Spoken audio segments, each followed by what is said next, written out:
ठीक है जी। अब देखिए आपके सामने ये डेटाबेस है, डाटा को एक्सपोर्ट भी कर सकते हैं और हम डाटा को यहाँ पे इंपोर्ट भी कर सकते हैं। ठीक है, जैसे कि हमारे पास डेटाबेस मौजूद है, मिसाल के तौर पे ये अगर OLTP वाला सिस्टम है, ऑनलाइन ट्रांजैक्शन प्रोसेसिंग सिस्टम है, जो कि बैंक के अंदर मौजूद है, और हम लोगों ने यहाँ से एक बैकअप फाइल बनानी है और बैकअप फाइल बनाने के बाद आगे जाके इंपोर्ट करनी है। उसका तरीकाकार क्या है कि आपके पास जैसे कि ये फाइनल है EMS डेटाबेस, ठीक है, इसके अंदर ये कुछ टेबल्स हैं, हम वो देख लेते हैं। ठीक है, ये टेबल्स मौजूद हैं इसके अंदर। तो हम यहाँ क्या करते हैं, हम यहाँ पे इस डाटा को, पहली बात तो ये है कि किसी और टूल के अंदर भी एक्सपोर्ट कर सकते हैं और SQL सर्वर का भी बैकअप ले सकते हैं। पहले तो मैं आपको बताता हूँ कि किस तरीके से हम यहाँ पे बैकअप ले सकते हैं। अगर सपोज उसने SQL का ही बैकअप रिस्टोर करना है, तो आपने टास्क में जाना है। टास्क में जाने के बाद ये देखिए बैकअप का बटन बना हुआ है, ये बैकअप का लिंक है। बैकअप के लिंक पे जैसे ही आप क्लिक करते हैं तो आपको बताएगा कि आप बैकअप जो है कहाँ पे, किस जगह पे आप उसको रखना चाह रहे हैं।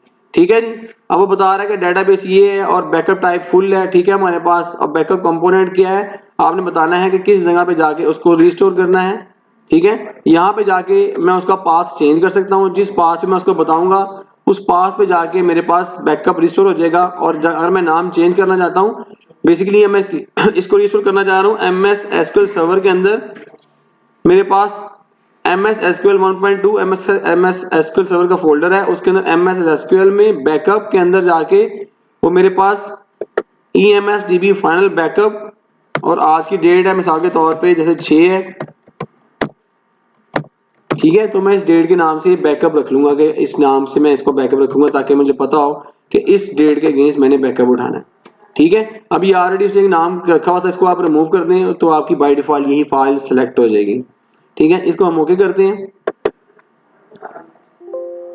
ठीक है, वो बता रहा है backup database EMS DB final project complete successfully. ठीक है, अब किस पाथ पे जाके उसने इसको रिस्टोर किया है, वहां पे जाके देखते हैं कौन सी फाइल्स क्रिएट हुई हैं।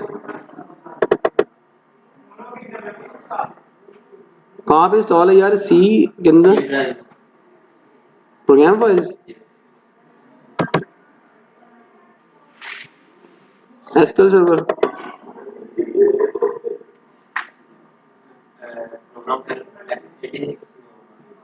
18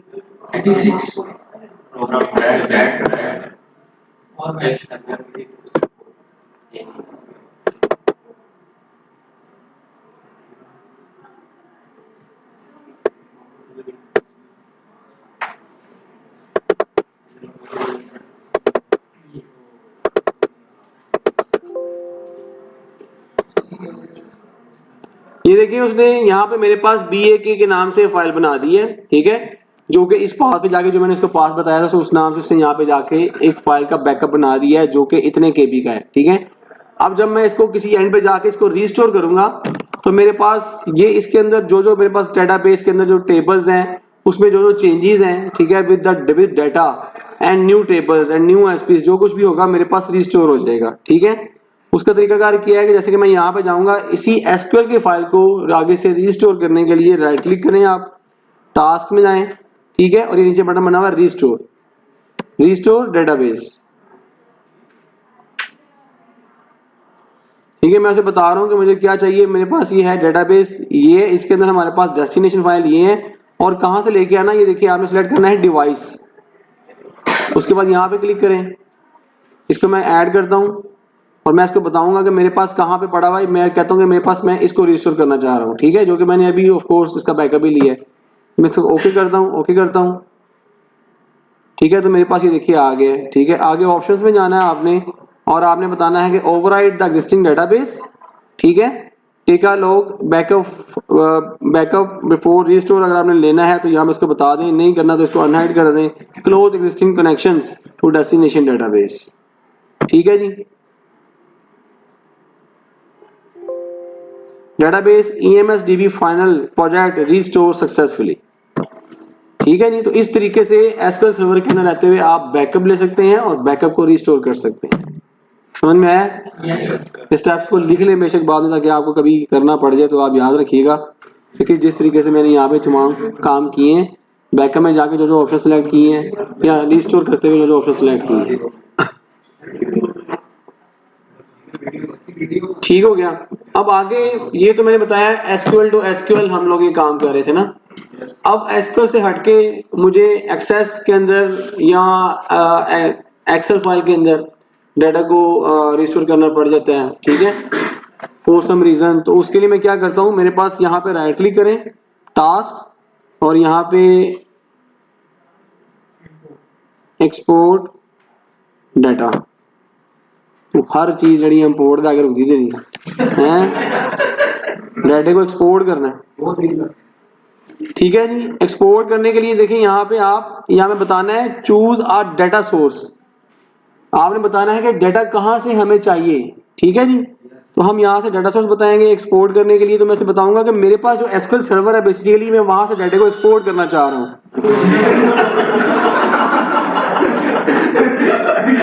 यार सूफी तू कैसे कैसे टूना रहना यार, रबीउल अव्वल महीना आ गया, शरारती हो गया ना, हलवे हुलवे ना तेरे जेहन च आ रहे हैं खाबा, सीजन आया ना।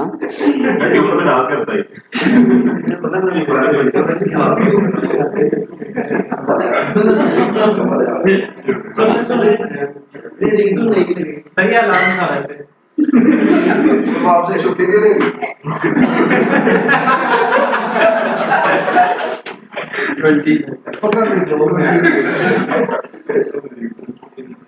ठीक है जी। अब एसक्यूएल सर्वर से आपने जब भी एक्सपोर्ट करना है डाटा को तो ऑप्शन सेलेक्ट करनी है, वो ये करनी है Microsoft OLEDB provider for SQL server,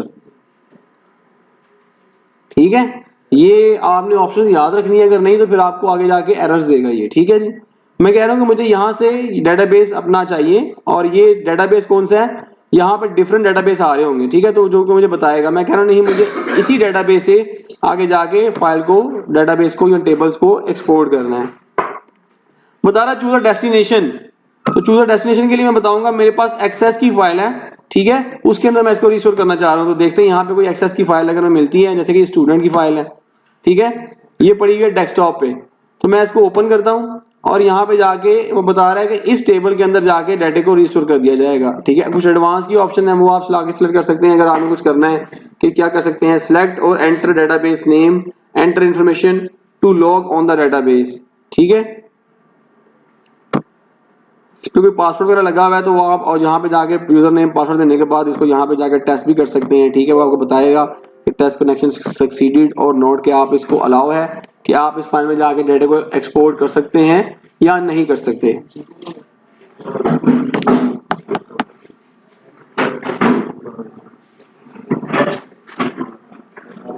ये गलत क्लास में आ गया,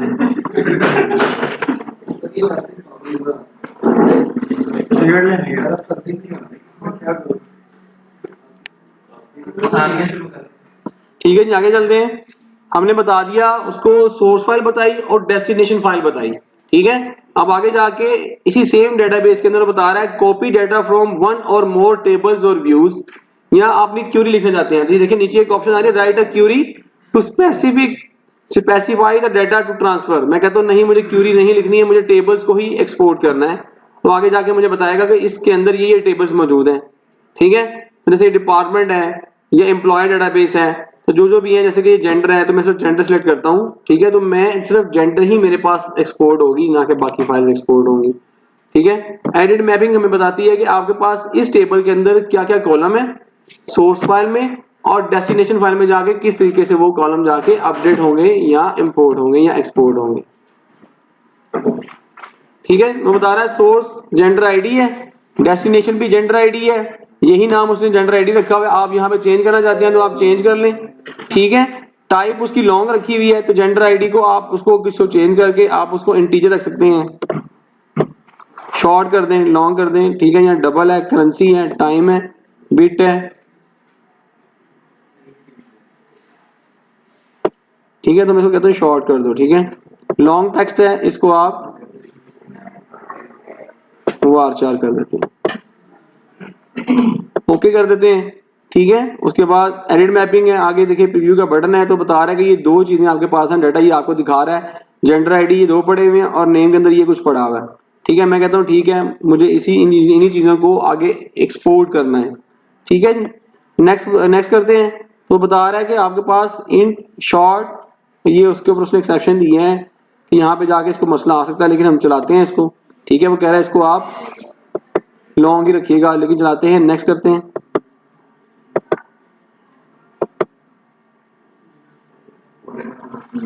तो 2 रोज उसने ट्रांसफर कर दिया। ठीक है जी, अब मैं जाकर देखता हूँ, जो मेरे पास डेस्कटॉप के ऊपर एक टेबल पड़ा हुआ है स्टूडेंट के नाम से, स्टूडेंट, और इसके अंदर जेंडर को मैंने बेसिकली किया था इंपोर्ट। ठीक है, तो मेरे पास ये जेंडर का टेबल आ गया है।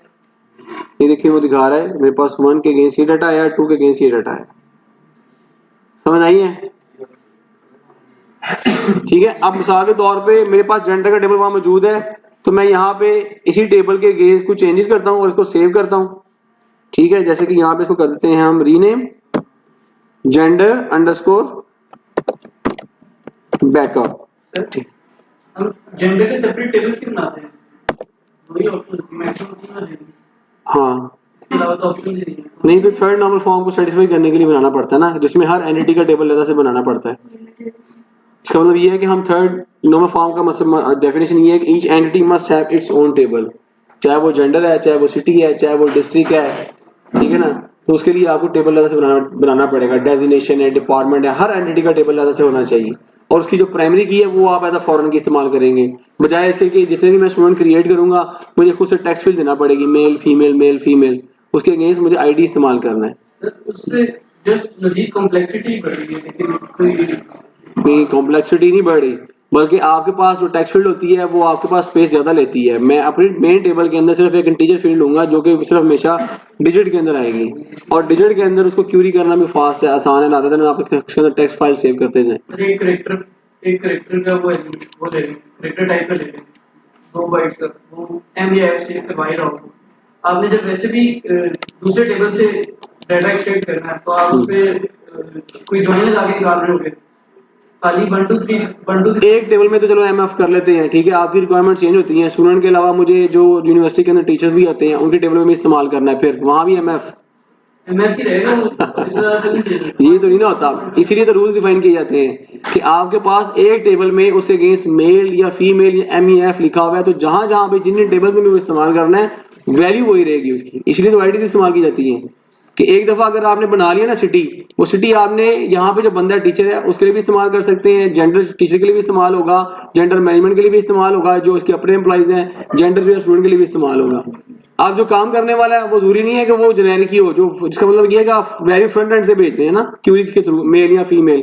ठीक है, तो जो फ्रंट एंड वाला बंदा वो किसी ने मेल लिख दिया, किसी ने एम लिख दिया, किसी ने एम एल लिख दिया है, तो हमेशा जैसे सिटीज अगर आते हैं, सिटीज की मिसाल ली जाए तो LH4 कोई भेज देगा, कोई पूरा लाहौर भेज देगा, तो कोई GU गुजरात की जगह GUJ भेज देगा, तो GUJ में गुजरावाला भी है, गुजरात भी है। सर अगर हम कोई ऐसी एप्लीकेशन बना रहे हैं जिसमें एक ही यूजर टेबल आ रहा है, जिसमें कस्टमर का एक ही टेबल है, उसके अलावा जिसमें मेल फीमेल है कहीं और यूज है, तो उसे अलग टेबल बनाने के लिए उसको ऐसे यूज कर लें। फिर आप थर्ड नंबर फॉर्म को इम्प्लीमेंट नहीं कर रहे, आप सेकंड नंबर फॉर्म में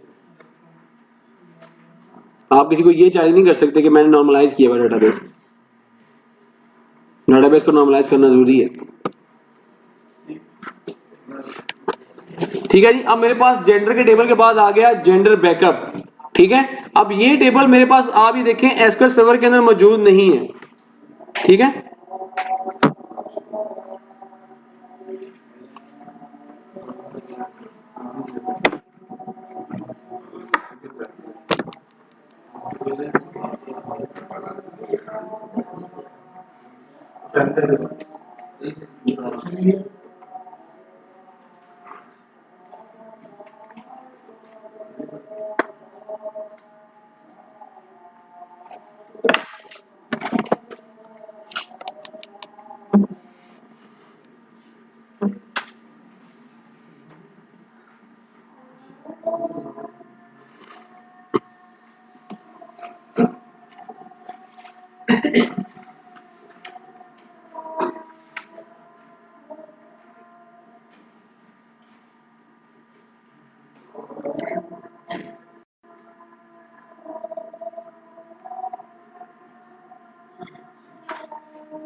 ठीक है जी। अब यहाँ पे देखिए आपके सामने जो टेबल्स आ रही हैं, इसमें जेंडर का टेबल है, जेंडर लॉग का है, लेकिन जेंडर बैकअप जो वहां पे टेबल बनाया है वो यहाँ पे मौजूद नहीं है।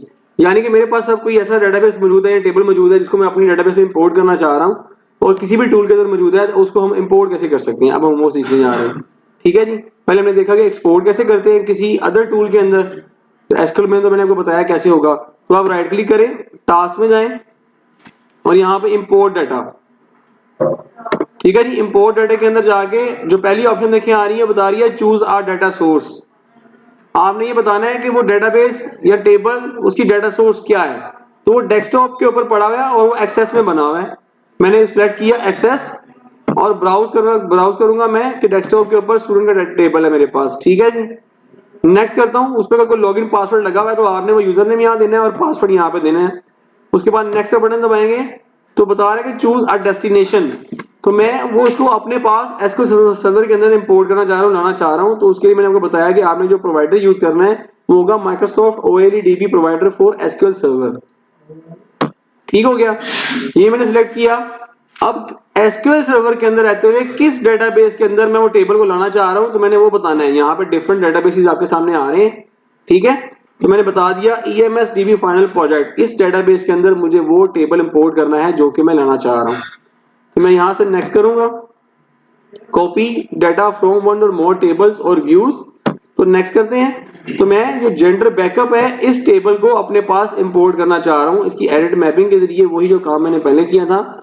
ठीक है, वो स्मॉल इंड है और एन मार्क चाह रहा है, ये डाटा टाइप ठीक है। तो मैं यहाँ पे इनको नेक्स्ट करता हूँ और उसके बाद फिनिश करता हूँ। तो मेरे पास वो टेबल अब यहाँ पे इंपोर्ट होना चाहिए जो कि बता रहा है सक्सेसफुली 2 रोज ट्रांसफर्ड। ठीक है जी। अब यहाँ पे इसको देखने के लिए आप इस पे राइट क्लिक करें और इसको रिफ्रेश करें और यहाँ पे टेबल्स में जाएं। ये देखिए जेंडर बैकअप के नाम से टेबल आ गया। इसको मैं एडिट मोड में खोल दूं तो आपके पास 2 रिकॉर्ड आने चाहिए। ठीक है, वही जो 2 रिकॉर्ड उस टेबल के अंदर मौजूद थे।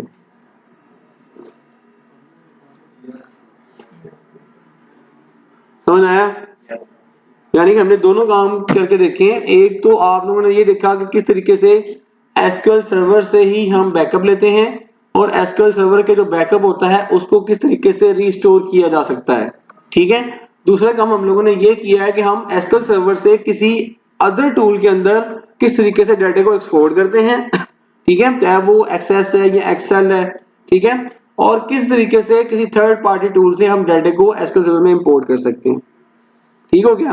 तो ये हमने जो डिफरेंट स्टेप्स आज देखे हैं। ठीक है, अब आपको याद होने चाहिए। ठीक है जी, क्योंकि मिड टर्म में ये किसी जगह पे क्वेश्चन पूछा जा सकता है आपसे प्रैक्टिकली कि किन स्टेप्स के थ्रू हम डाटा को इंपोर्ट एक्सपोर्ट करते हैं, ट्रांसफर करते हैं। तो आपने इन स्टेप्स को बताना है। ठीक है, स्टेप बाय स्टेप कि हम पहले में हम सोर्स फाइल देते हैं, फिर डेस्टिनेशन फाइल देते हैं और ये काम करने से हम डाटा को इंपोर्ट और एक्सपोर्ट कर सकते हैं। समझ आया जी? ठीक है, अब हमारे पास जो चैप्टर था ये यहाँ पे इसकी वही समरी उसने बताई हुई जो हमने पूरा यहाँ पे पढ़ा है। उसके बाद हम अगला चैप्टर स्टार्ट करते हैं, more ways of moving data to the database warehouse. यानी कि हमारे पास और ज्यादा तरीके मौजूद हैं जिनके जरिए से डाटा को ट्रांसफर किया जा सकता है। ठीक है जी, अब वो कौन कौन से हैं? First of all determining what data has changed, कि हमारे पास क्या डाटा चेंज हुआ है। ठीक है जी, रिकवरी लॉग्स बताने होते हैं आप लोगों ने कि रिकवरी लॉग्स किस तरीके से लगाए जा सकते हैं। इंडेक्सेस मैंने आपको बता दिया ना कि इंडेक्स किस तरीके से लगाए जाते हैं। इंडेक्सेस नहीं बताए? हाँ नहीं बताए।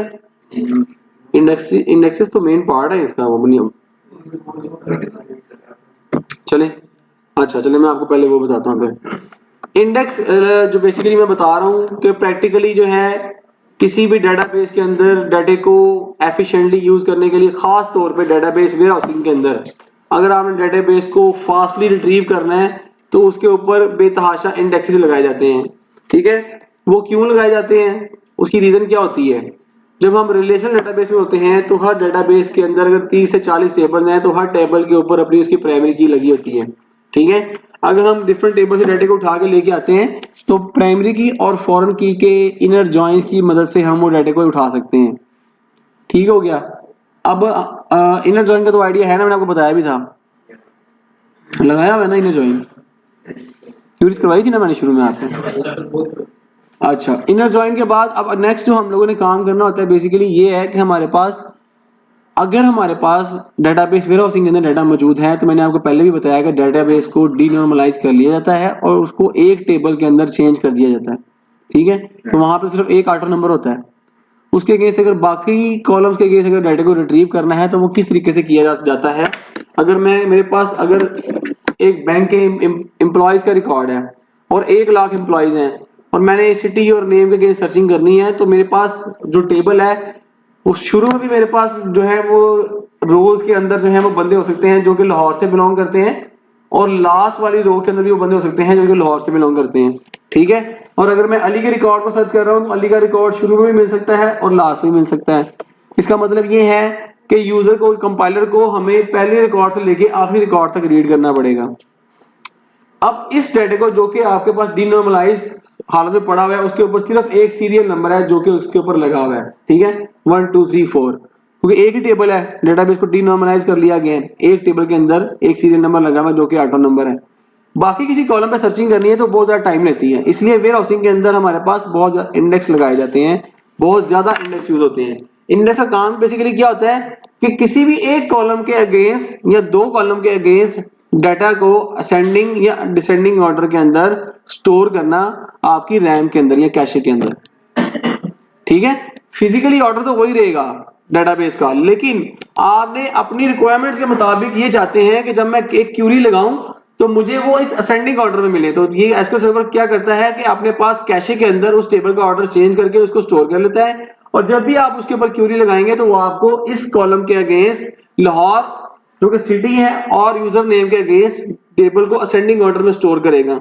अगर मैंने सर्च किया है लाहौर और मेरे पास अगर नेम है अली तो जैसे ही उसको लाहौर मिलेगा तो बाकी जो रिमेनिंग नाम है तो असेंडिंग ऑर्डर में अगर पड़े होंगे तो एल के बाद वाले रिकॉर्ड सर्च नहीं करेगा, और अगर ए से अली स्टार्ट हो रहा है तो बाकी जो नाम बी से ऑनवर्ड स्टार्ट हो रहे हैं उसको सर्च नहीं करेगा। उसे पता है कि ए के बाद अगर बी स्टार्ट हो गया तो ए वाले नाम दोबारा नहीं आएंगे। ठीक है जी, तो डाटा जल्द रिट्रीव होगा रादर देन पूरी टेबल को सर्च करने में और शुरू के कॉलम को सर्च करने में आपका डाटा एफिशिएंटली फास्टली रिट्रीव होता है। ठीक है जी, अब वो कैसे लगते हैं इंडेक्सेस वो हम देखते हैं।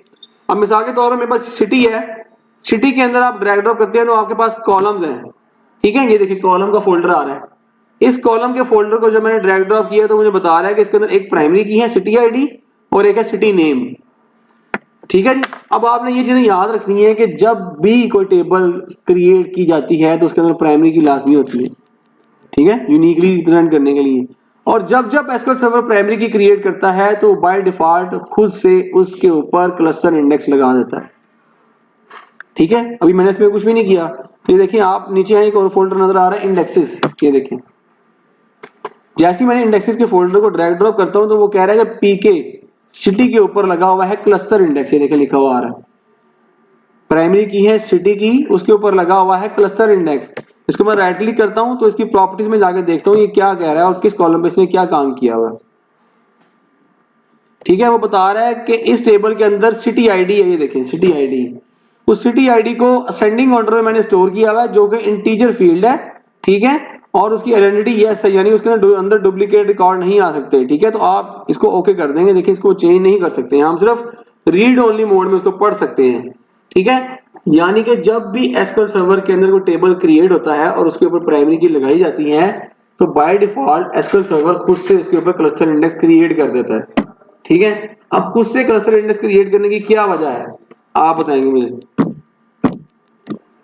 ये तो मैंने बता दिया ना, दिखा भी दिया कि एक टेबल जब एसक्यूएल सर्वर ने क्रिएट किया उसके ऊपर प्राइमरी की लगाई हम लोगों ने, तो उस प्राइमरी की के अगेंस्ट वो क्लस्टर इंडेक्स खुद से लगा देता है उसके ऊपर। उसकी क्या रीजन है? डिफॉल्ट सेटिंग ये बात है, रीजन पूछ। सर्चिंग पे किसके? ये देखिए मैंने आपको दिखाया भी है कि इसने अगर सिटी का टेबल है तो सिटी की प्राइमरी की है सिटी आईडी, उस सिटी आईडी के ऊपर उसने क्लस्टर इंडेक्स लगाया हुआ है। वो इसलिए कि डेटाबेस के जो है हमारे पास है फिजिकली जो टेबल स्टोर होगा ना वो इस कॉलम के अगेंस्ट असेंडिंग ऑर्डर में स्टोर होगा। ठीक है, हार्ड डिस्क के ऊपर जब डाटा सेव होगा तो वो एक कॉलम के अगेंस्ट सिटी आईडी के अगेंस्ट असेंडिंग ऑर्डर में स्टोर होगा, और जब भी आप सर्चिंग करेंगे और सिटी आईडी के अगेंस्ट करेंगे तो आपको जल्दी डाटा रिट्रीव होगा रादर देन सिटी नेम की बेस पे। वो इसलिए कि ये असेंडिंग ऑर्डर में हमेशा मिलेगा सिटी आईडी आपको। समझ में आया लॉजिक? नहीं आया आप लोगों को? हाँ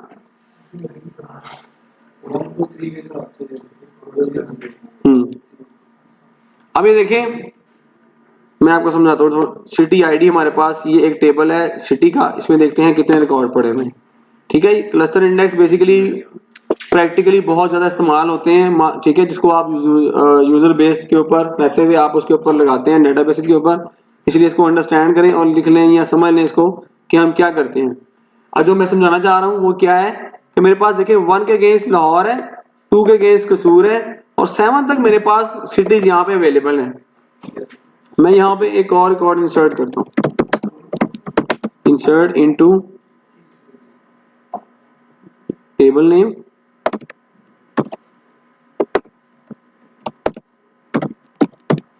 वैल्यूज, ठीक है, और यहाँ पे हम दे देते हैं गुजरात। ठीक है जी, एक रिकॉर्ड और इसी तरह का एक और रिकॉर्ड मैं यहाँ पे ऐड करता हूँ, बल्कि पहले हम इसको चला देते हैं उसके बाद दूसरा रिकॉर्ड चलाते हैं। 15 के ऊपर क्वार्टर नंबर रखा हुआ है, किसी टेबल में ऑर्डर नंबर ना हुआ है, सारी टेबल ऑर्डर नंबर है। नहीं यार वो नहीं करने देगा, नया टेबल शायद इसमें ना हो जो जेंडर का बैकअप है ना।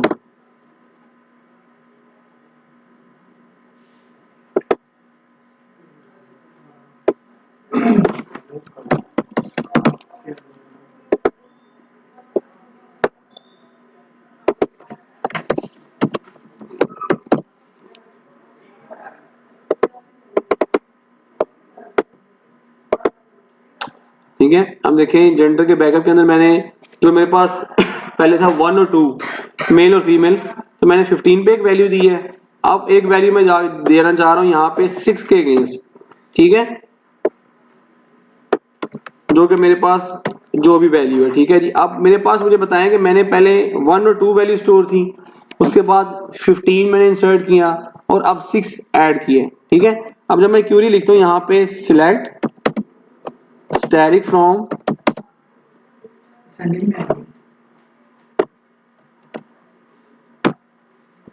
ठीक है, इस क्यूरी को चलाता हूँ तो मेरे पास क्या रिजल्ट आना चाहिए? हाँ भाई आप लोग कैसे रिजल्ट आएगा? पहले मैंने 1 ऐड किया, 2 किया, फिर 15 किया, फिर 6 किया। 1 to 6 क्यों है? क्यों, उसकी क्या रीजन है? सीक्वेंस नहीं है। ये देखें, अब मैं इसको रिट्रीव करता हूं तो मेरे पास 1, 2, 15 और 6 आ रहा है। ठीक है, अब इस टेबल पे जाते हैं, जेंडर बैकअप, इस टेबल को हम ड्रैग ड्रॉप किया, कॉलम्स पे मैं गया, ये देखें यहाँ पे क्या लिखा हुआ है? जेंडर आईडी, और क्या लिखा हुआ है? Gender name. इसमें किसी कॉलम के ऊपर प्राइमरी की है समझ आ रही है मैं क्या कह रहा हूँ? ठीक है, यानी कि जिस ऑर्डर में मैंने डाटा को स्टोर किया उस ऑर्डर में मेरे पास रिट्रीव हो गया। अगर प्राइमरी की लगे तो फिर वो हाँ, अब वो करते हैं ना, ये देखें, इसको हम क्या करते हैं, यहाँ पे डिजाइन मोड में खोलते हैं और जेंडर आईडी के ऊपर हम इसके ऊपर प्राइमरी की सेट कर देते हैं।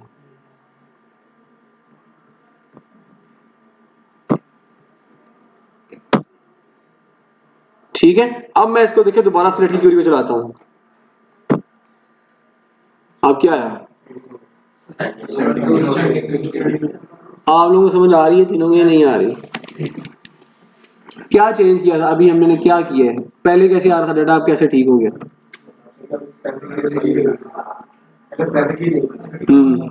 प्राइमरी की मदद, प्राइमरी की वजह से क्या इफेक्ट आया? असेंडिंग ऑर्डर में क्यों आ गया कि मैंने उसको बता दिया कि ये प्राइमरी की है, इसके अंदर डुप्लीकेट नहीं आ सकता। ठीक है, वो तो कंडीशन मैंने बताई। अब एसक्यूएल सर्वर ने खुद से उसके ऊपर ही देखिए, इसको रिफ्रेश करते हैं, ठीक है, कॉलम्स पे जाते हैं तो ये प्राइमरी की लगा दी। अब यहाँ पे आते हैं, देखिए इंडेक्सेस, उसने खुद से प्राइमरी की के ऊपर यहाँ पे देखिए क्लस्टर इंडेक्स क्रिएट किया। इसका मकसद क्या है? इसका मकसद ये है कि मैं ये इसने प्राइमरी के मैं टेबल को फिजिकली किस ऑर्डर में स्टोर करूं। क्लस्टर इंडेक्स का मतलब ये है कि टेबल फिजिकली किस ऑर्डर में स्टोर होनी चाहिए। तो देखिए इसने ना रीड ओनली मोड में किया हुआ है जेंडर आईडी के अगेंस्ट।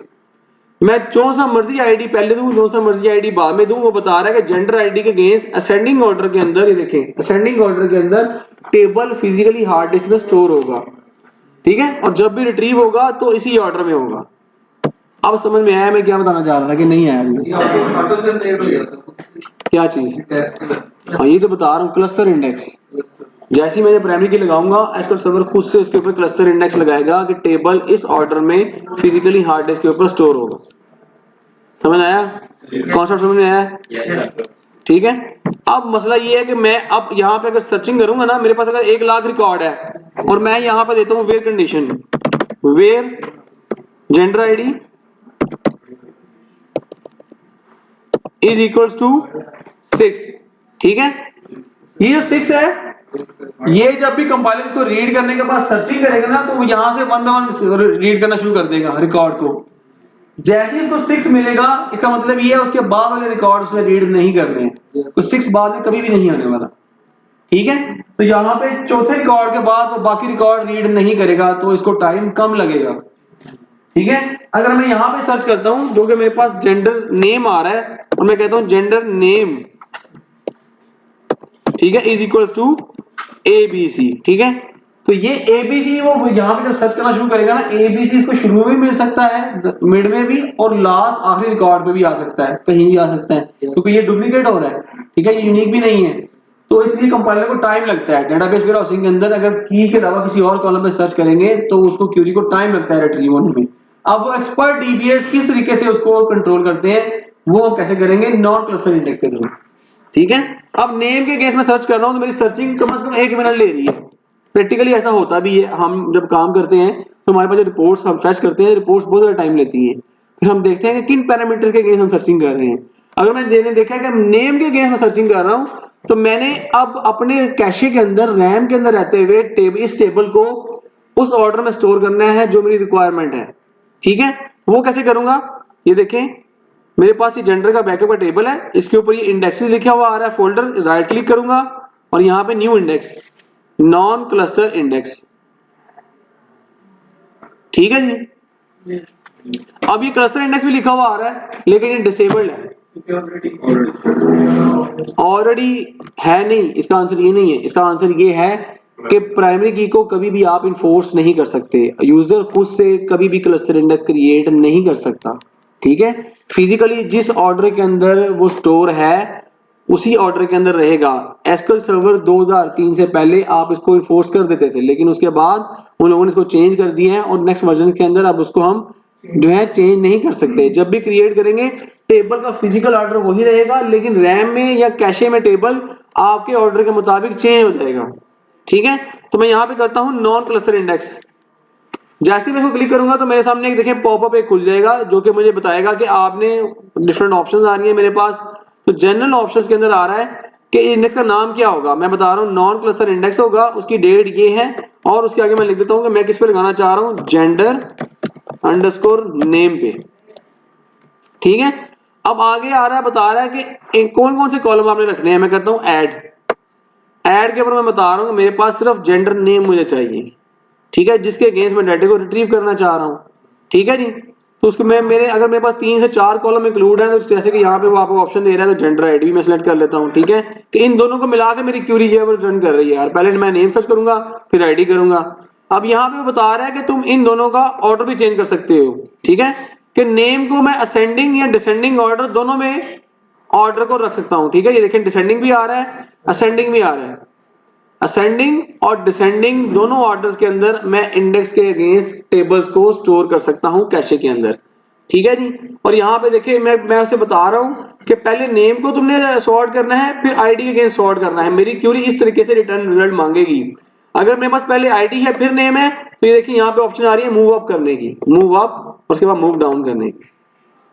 ठीक है, प्रैक्टिकली ये बहुत ज्यादा लगाए जाते हैं, इसलिए इसको सीखें समझें। ठीक है, जब भी हमारी रिपोर्ट्स होती हैं, रिपोर्ट्स के ऊपर जो डाटा होता है वो मैनेजमेंट कहती है कि बहुत स्लो डाटा रिट्रीव हो रहा है। उस स्लो रिपोर्ट को फास्ट करने के लिए हम इंडेक्सेस यूज करते हैं। नॉन डेटाबेस वेयरहाउसिंग के अंदर भी बहुत ज्यादा तादाद के अंदर इंडेक्सेस इस्तेमाल किए जाते हैं, नॉन क्लस्टर इंडेक्सेस। ठीक है, तो मैं यहाँ पे से बताऊंगा कि ठीक है मुझे दोनों चीजें असेंडिंग ऑर्डर में चाहिए और मेरे पास इसका नाम ये होगा। ठीक है, तो वो उसके ऊपर नॉन क्लस्टर इंडेक्स क्रिएट कर देगा। मैं इसको ओके करता हूँ।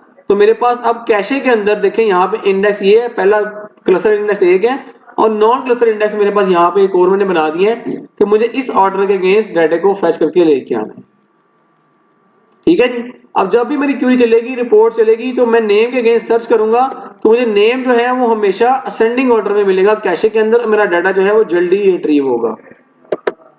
समझ आया? कॉन्सेप्ट समझ में आया कि नहीं आया? Yes sir. समझ में आया? ठीक है, ये देखें जब मैंने डाटा को रिट्रीव किया ना, ये देखें ए पहले आ गया, एफ बाद में आ गया, जी आ गया और फिर एम आ गया।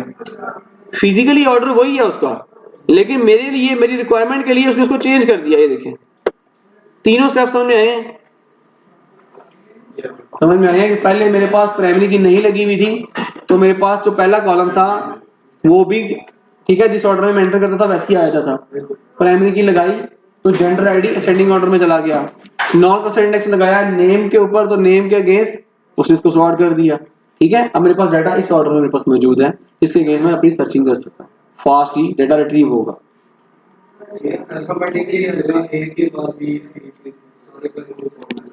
समझ आई है?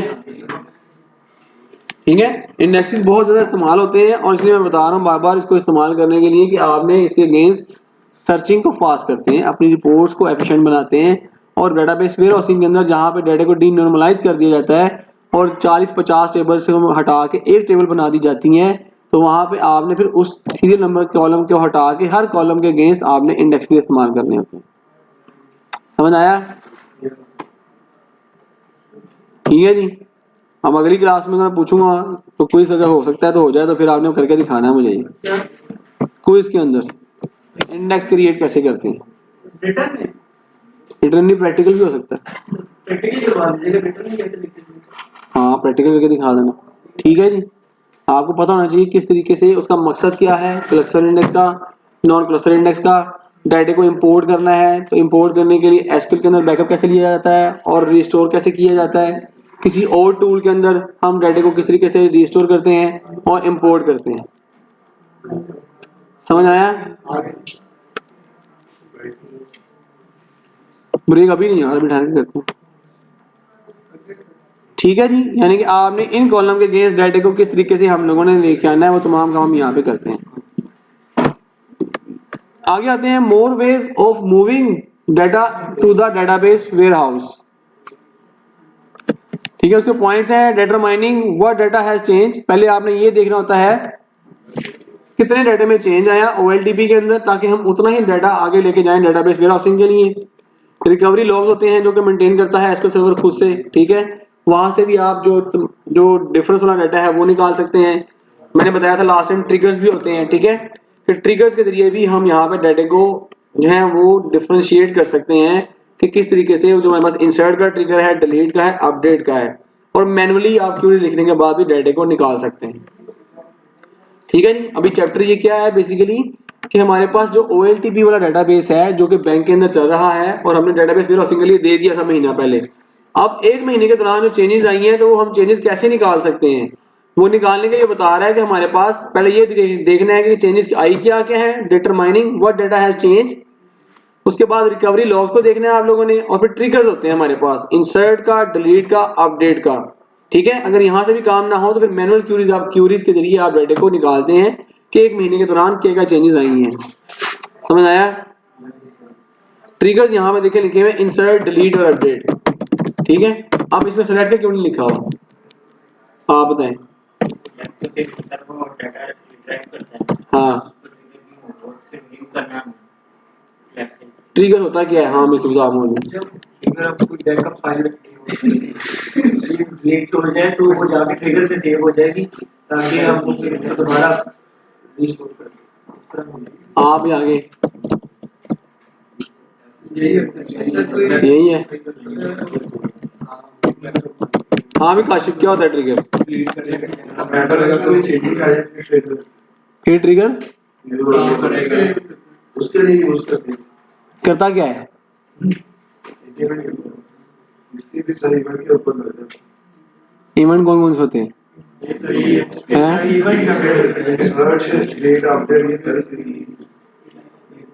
ठीक है जी। ट्रिगर्स मैंने आपको पहले भी बताया था कि ट्रिगर्स जो है हमारे पास हमेशा किसी ना किसी इवेंट के ऊपर एग्जीक्यूट होता है। ट्रिगर कभी भी यूजर खुद से कॉल नहीं कर सकता। ठीक है, और इवेंट कौन कौन से हैं? Insert, update, delete. यानी कि जब भी टेबल में कोई चेंज आएगा तो तभी वो ट्रिगर जो है ऑटोमेटिकली खुद से अकर होगा, एग्जीक्यूट होगा और उसके बेस पे रिएक्ट करेगा। ठीक है जी। अब ट्रिगर हमारे पास इंसर्ट, अपडेट और डिलीट के ऊपर होते हैं। आप लोगों ने पहले ट्रिगर्स लिखे हुए हैं। ठीक है जी। तो फिर आप लोगों ने अभी अगर मैंने डाटा को रिस्टोर करना है किसी एक को तो उसके लिए लिख के दिखाएं ट्रिगर। कोशिश करें जैसे कि मेरे पास यहाँ पे टेबल है वहीं पे एसक्यू का टेबल ले लेते हैं यार, आसान 2 कॉलम वाला जेंडर वाला टेबल है। ये देखें, मैं इसमें से ये डिलीट करने जा रहा हूँ रिकॉर्ड जिसका आईडी 1 है। डिलीट स्टैटिक फ्रॉम टेबल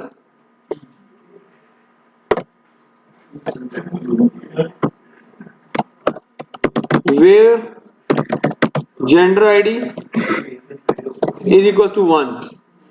अगर मैं डिलीट करूंगा तो ये जो रिकॉर्ड है 1 के अगेंस्ट देखें लिखा हुआ है मेल। ठीक है, ये मुझे किसी और टेबल के अंदर चाहिए, ऐसी है ना, उसके लिए ट्रिगर का सिंटैक्स लिखते हैं। लिखो, हाँ सिंटैक्स लिख के दिखाएं, आपने पहले लिखे हुए हैं तो।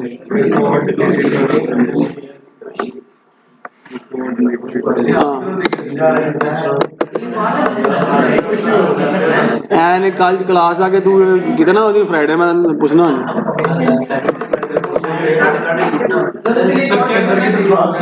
ट्रिगर ट्रिगर लिखना है आपने। क्वेश्चन ये है कि मैंने एक रिकॉर्ड डिलीट किया है जिसका आईडी 1 है, इसको मैंने ट्रिगर के थ्रू किसी अगली टेबल में स्टोर करना है। ठीक है, एक टेबल 1 ले लें जेंडर का और एक ले लें जेंडर बैकअप। जेंडर में जो डिलीट हो रहा है वो जेंडर बैकअप में जाकर स्टोर होना चाहिए।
टेबल से जो मेरी कॉपी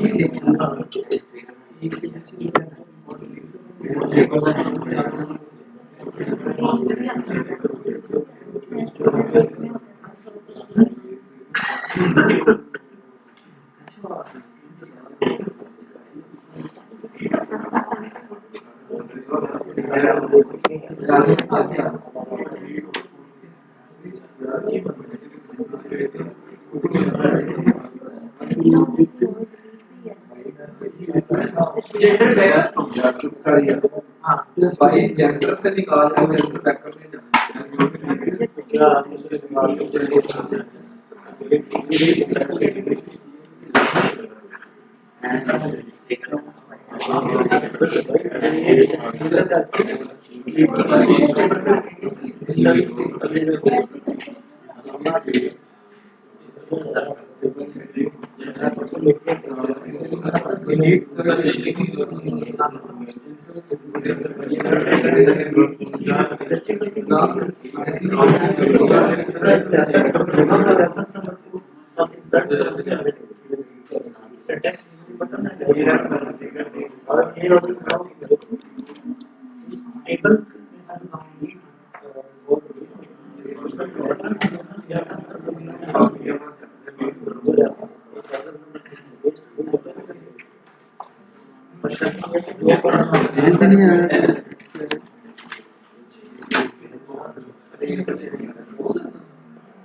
बोलो। create trigger test on gender is stable right for insert into gender backup ID नहीं ये नहीं बताना आफ्टर किसके इंसर्ट लीड हमने बताया from deleted ये gender से delete हुआ तो gender का नाम पहले आ गया ना create trigger test on gender ठीक है। अब ये देखिए यहाँ पे जो हम चैप्टर पढ़ रहे हैं ठीक है, इस चैप्टर के अंदर भी आपके सामने ये ट्रिगर जो है लिखे होंगे, ठीक है, लिखे हुए आएंगे आपके पास, इंसर्ट का भी, अपडेट का भी, डिलीट का भी, ठीक है। ये देखिए इंसर्ट का ट्रिगर है, उसकी एग्जांपल उसने बताई हुई है। क्रिएट ट्रिगर, ट्रिगर का नाम ऑन एम्प्लॉय जिस टेबल पे लगाना है आपने, ठीक है जी। फॉर इंसर्ट, इंसर्ट के लिए हम लगा रहे हैं एज, यहाँ पे बिगन, ठीक है जी। अपडेट कर दो यहाँ पे इसी चीज को, ठीक है, नंबर ऑफ एम्प्लॉयज और ये सैलरीज, ठीक है, अपडेट कर दो यहाँ पे, जहाँ से हमसे जो भी पैरामीटर आपने यहाँ पे देने हैं वो यहाँ से आप इसको उठा के इसको चेंज कर सकते हैं। ये ऐसे इसका सिंटैक्स है। हाँ स्टोर प्रोसीजर कह सिंटैक्स है उसका ट्रिगर का। तो सही है सर ट्रिगर में और तो भाई स्टोर प्रोसीजर तो आपको कॉल करने पड़ते हैं ना, उसमें कोड लिखना पड़ता है, ट्रिगर कभी भी कॉल नहीं होता। ये तो मैं बता रहा हूँ, ट्रिगर जब भी कोई इवेंट अगर होगा उसकी बेस पे वो खुद ही एग्जीक्यूट होगा।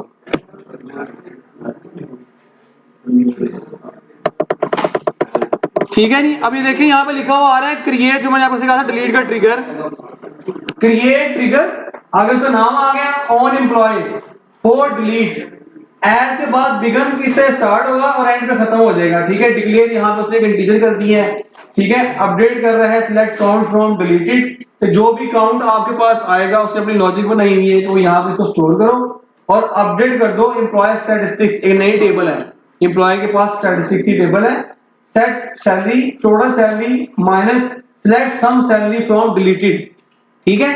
डिलीटेड का मतलब ये है कि जो रिकॉर्ड डिलीट हो रहा है उसके अगेंस्ट सम कर दो मुझे, ठीक है जी। तो वो उसको उठाएगा और यहाँ पे आपके पास रिस्टोर कर देगा, ठीक है जी। जो भी कॉलम है फ्रॉम डिलीटेड करके भी आप उसको उठा सकते हैं, ठीक है जी। Number of employ from employ statistics, अगर इसकी लॉजिक है कि नंबर 0 हो तो सेट कर दो सैलरी को ये कर दो, तो फ्रॉम डिलीटेड करके आप उसको कोड को फेच कर सकते हैं और उसको इस्तेमाल कर सकते हैं डिलीटेड के रिकॉर्ड में। इंसर्ट के केस में क्या होगा, फ्रॉम, ठीक है, और इसी तरह अपडेट के केस में फ्रॉम एडिट, ठीक है। तो इस तरीके से आप अपने पास ट्रिगर्स को इस्तेमाल कर सकते हैं, ठीक है जी। और उसका लिखने का सिंटैक्स ये है, लिखे कि आपने खुद आने हैं, ठीक है। उसके बाद ये सिंटैक्स मैंने बता दिया है, आपको आना चाहिए। ये देखिए यहाँ पे जब एसक्यूएल सर्वर में जाएंगे तो अगली क्लास में मैंने आपसे खुद पूछना है। ये देखिए यहाँ पे इसको मैं बंद कर रहा हूँ, ये ट्रिगर्स लिखे हुए आ रहे हैं। जहाँ पे इंडेक्स क्रिएट किया था उसके बाद ये ट्रिगर लिखा हुआ आ रहा है, इस पे राइट क्लिक मैं करता हूँ और ये लिखा करता हूँ न्यू ट्रिगर, ठीक है।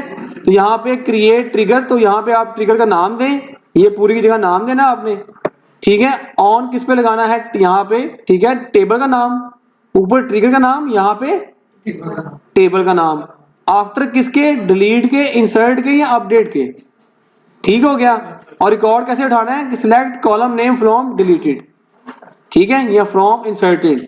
अब आपने ये करना है और अगली क्लास में आपने मुझे करके दिखाना है और आपका टेस्ट होगा और क्विज होगा समझ, ठीक है। इसका भी और इंडेक्स का भी, दोनों का सब कुछ मैंने कोड भी दिखा दिया है और ये भी बता दिया है कि कैसे क्रिएट होगा, सारा कुछ बता दिया आपके सामने।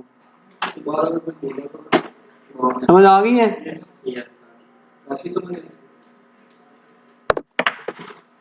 ठीक है जी। इसको अगर आप चाहते हैं कि जो आपने जो बेसिकली अभी यहाँ पे देखेंगे इसने किया हुआ है नॉन काउंट ऑन, ठीक है। कुछ ऐसे पैरामीटर होते हैं जो कि एसक्यूएल सर्वर के ऊपर यूज किए जाते हैं, उसमें नॉन काउंट है, कमिटेड है और रोल बैक है, ठीक है। तो वो भी आपको आगे से मैं बताऊंगा वो किस पर्पज के लिए इस्तेमाल होते हैं, ठीक है, वो हम किस लिए इस्तेमाल करते हैं, ठीक है जी। अब चैप्टर को स्टार्ट करते हैं शुरू से, ब्रेक कर लें पहले, चलिए ब्रेक कर लें।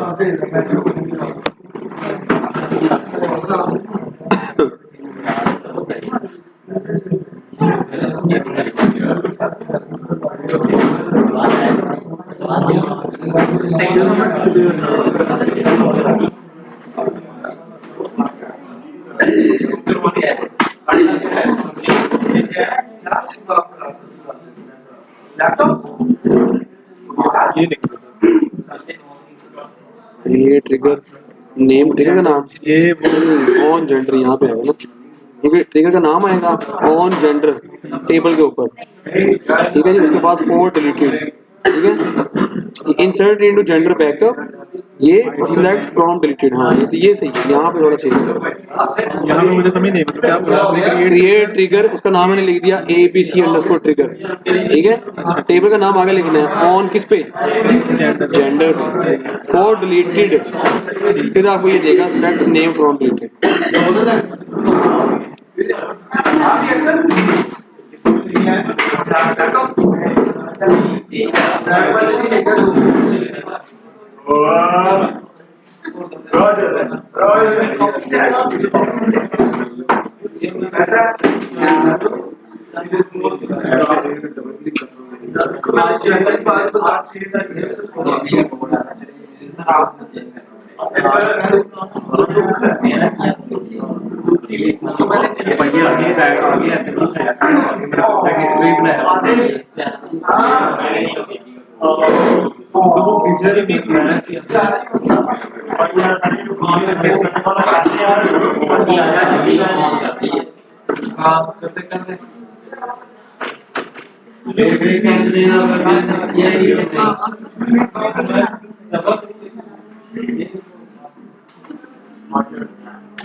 अब हो रही